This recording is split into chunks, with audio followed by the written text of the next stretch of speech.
Carol Maltese was born in 1995. She was half Italian and half Dutch.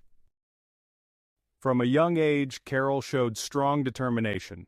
After her father, Fabio, moved to Holland, her mother, Zen, stayed in Italy to raise her daughter alone. It wasn't easy for Zen. She had to work long hours and often be away from home because of her job. Despite this, young Carol understood her mother's situation and did not hold a grudge. She knew her mother was working hard for her well-being. Carol grew up in a small provincial town called Sesta Calenda, Italy. Here, she studied dancing, horse riding, and developed a love for traveling. She spoke several languages, and books were her true passion. Carol was active and sociable, loved attention, and although she could be a bit boastful, she was also very sweet and cheerful. In 2015, Carol began studying at a technical university. During this time, she started a relationship and became pregnant by her boyfriend. She was only 20 years old and the pregnancy was unplanned. Despite this, Carol made the difficult decision to keep the baby, confident that she would not regret it. After giving birth to her son in 2016, Carol quickly realized that motherhood was far more challenging than she had imagined.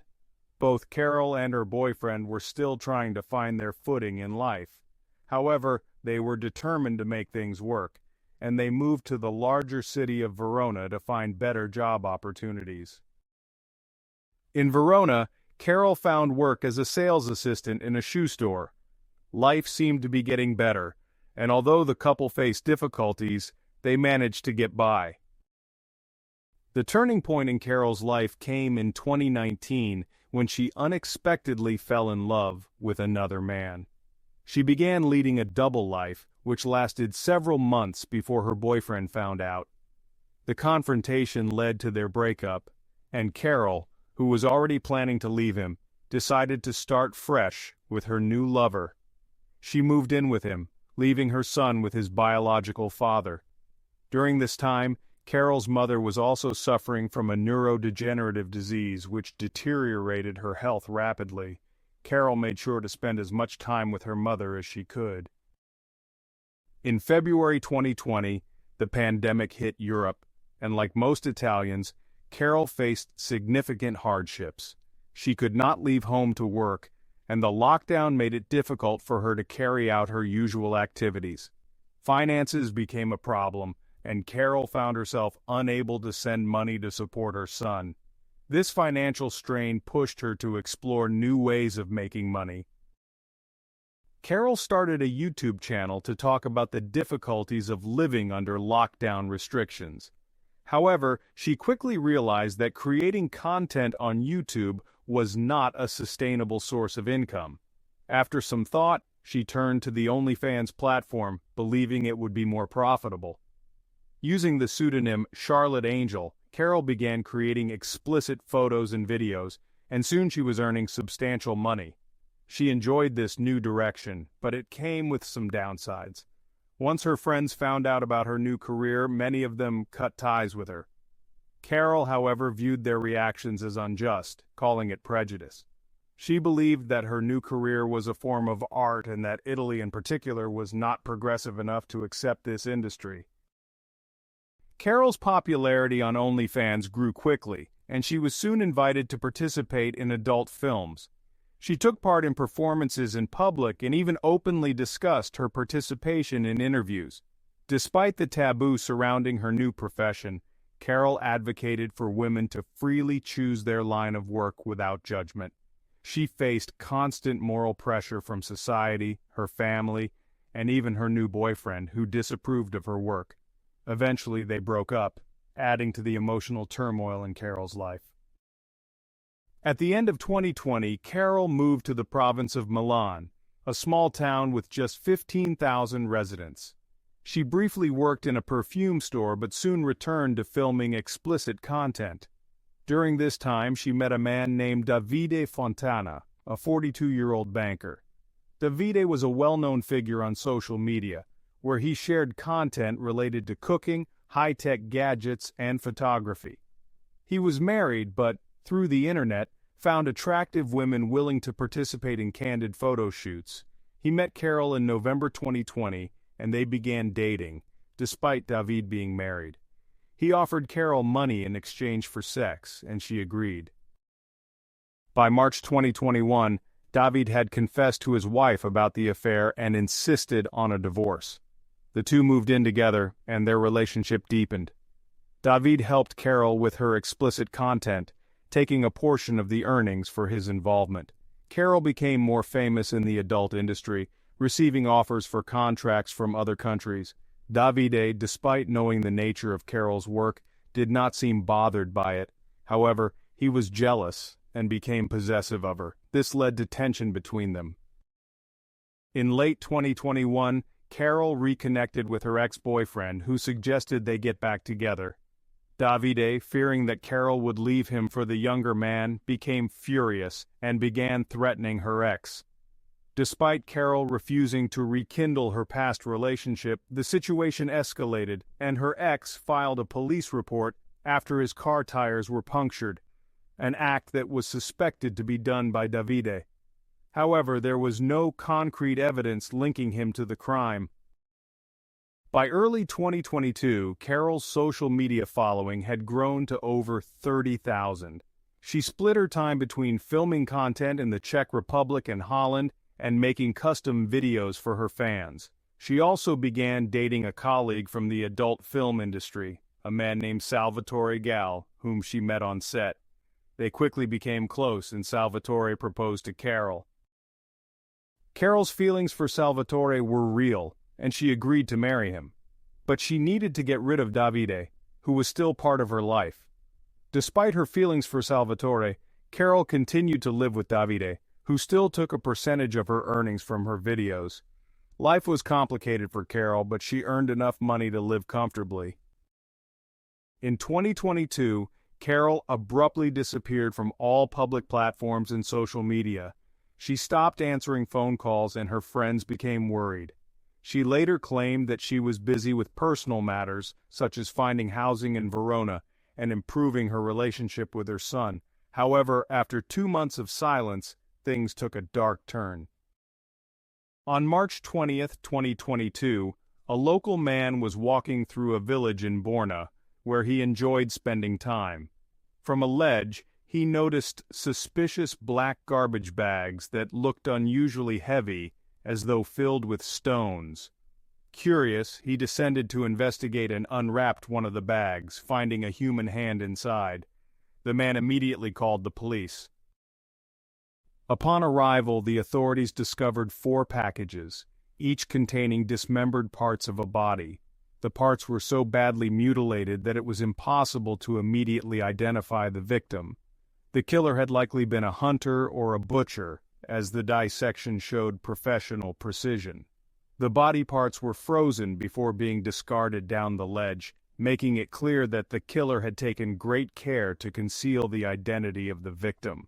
This discovery led investigators to suspect they were dealing with a serial killer. The police released a public warning asking the local residents to report any sightings or knowledge of the missing woman. Forensic experts soon determined that the victim was a young woman, around 155 centimeters tall, with dark hair and multiple tattoos. However, many of the tattoos had been deliberately damaged by the killer in an attempt to prevent identification.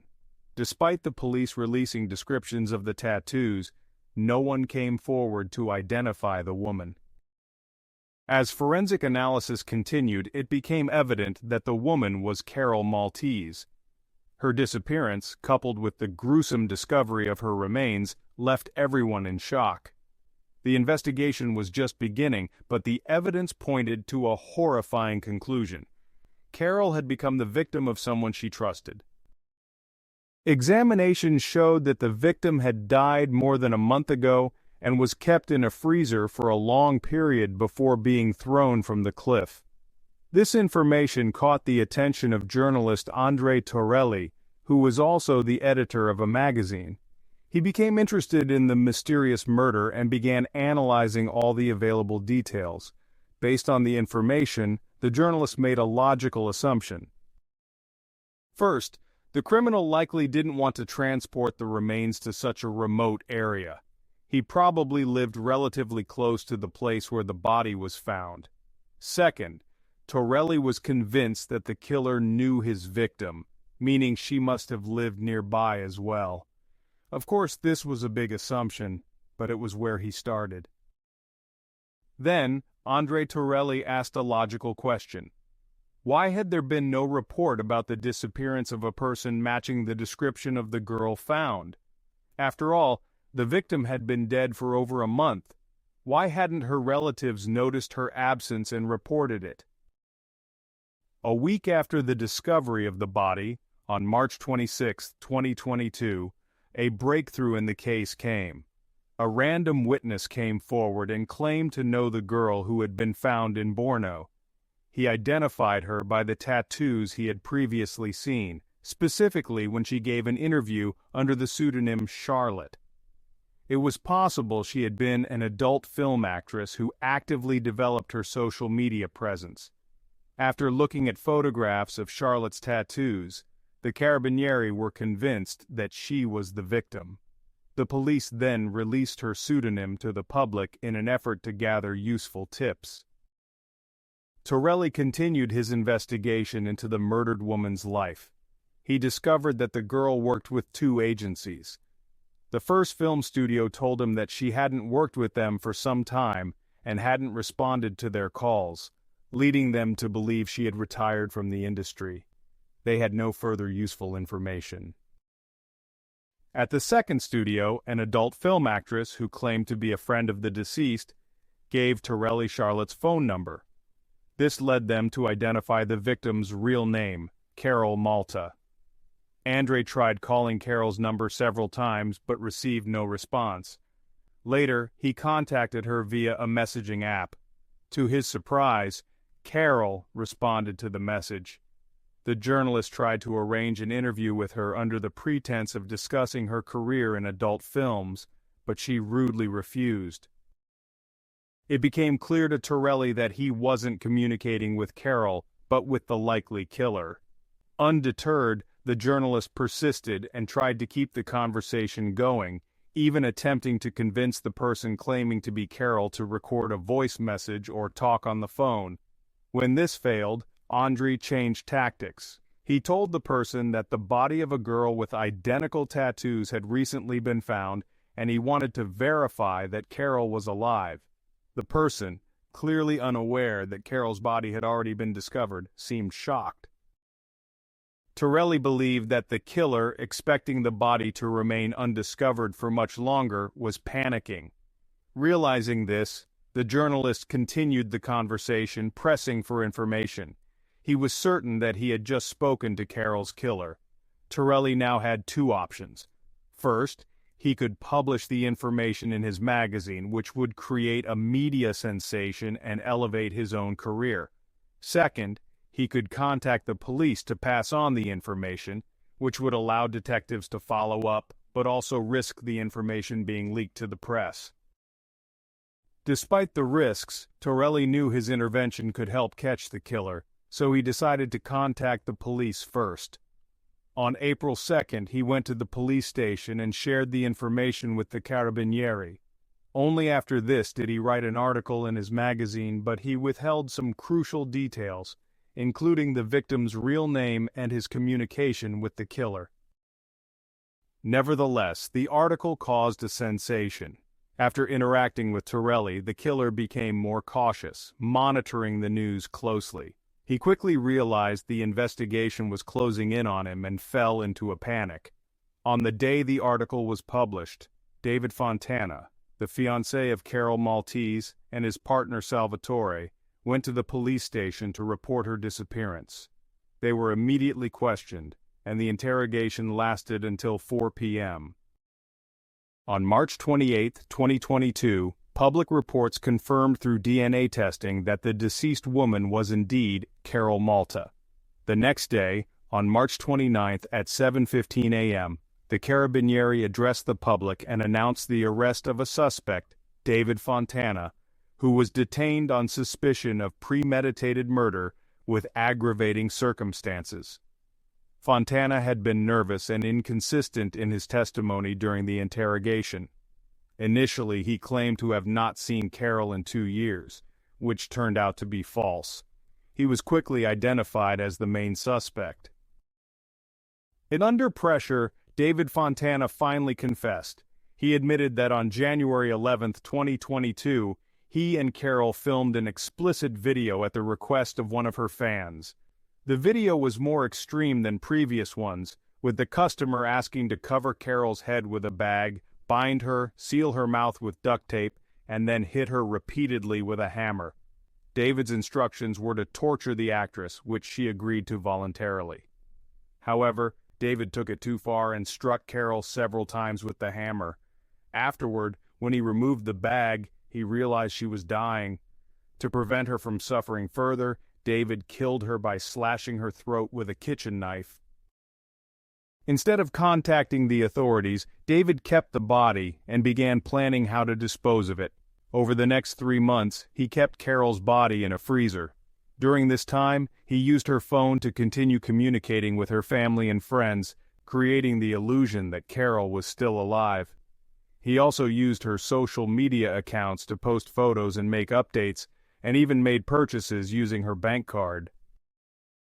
David went as far as writing a false disappearance report and even attempted to stage an attempted suicide, though no one believed his claims. He lived for months without suspicion, continuing to cover up his crime. The trial for Carol's murder began on November 24, 2022. David's defense argued that her death was an accident, claiming that he had gotten carried away during the filming. However, the prosecution presented compelling evidence that the crime was premeditated, pointing to the brutal nature of the video shoot, as well as David's actions afterward, to conceal the crime. The prosecutor suggested that David's motive was either jealousy or financial gain, as Carol had planned to leave the adult film industry and start a new life with her fiancé, Salvatore. A psychiatric examination concluded that David was fully aware of his actions. The court found him guilty of murder and sentenced him to 30 years in prison, though the prosecutor had originally requested life imprisonment. He was also ordered to pay compensation to Carol's son, parents, and other relatives. This verdict shocked the Maltese family, who felt that the sentence was far too lenient, especially considering the brutality of the crime. Andrei Torelli, the journalist who had played a crucial role in solving the case, later published a book detailing the investigation. He outlined how his persistence had helped bring one of the most brutal killers in history to justice. Thank you for watching.